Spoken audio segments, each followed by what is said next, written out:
মানে আব্দুল হামিদ মহোদয় উনি বিদেশ গেলেন চিকিৎসার জন্য, আবার দেশে ফিরলেন। আসলে এই জিনিসটা নিয়ে মানুষের মধ্যে একটা দুয়াশা। আপনি রাষ্ট্রের এই পর্যায়ে থেকে এটাকে নিয়ে কি বলতে চাচ্ছেন? আমি যতদূর জানি ওনার নামে একটা হত্যার মামলা আছে এবং এই বিষয়টা আপনারা তো জানেন, এটা আমাদের স্বরাষ্ট্র মন্ত্রণালয় এই বিষয়ে প্রয়োজনীয় সিদ্ধান্ত নেয়।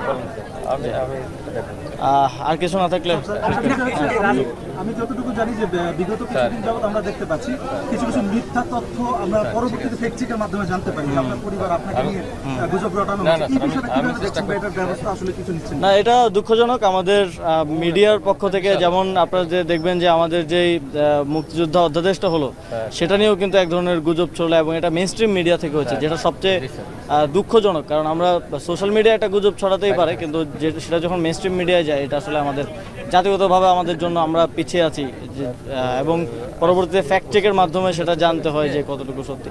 তো এখানে অনেকেই রাজনৈতিক উদ্দেশ্যপ্রণোদিতভাবে এটা করে থাকেন এবং আপনারা দেখেছেন যে আমার পরিবারের মানহানি করা হয়েছে। একটা ভুয়া চাঁদপুরের একটা ঘটনাকে আমার বাড়ির ঘটনা বলে চালিয়ে দেওয়া হয়েছে এবং আমার বাবার মানহানি করা হয়েছে সেখানে।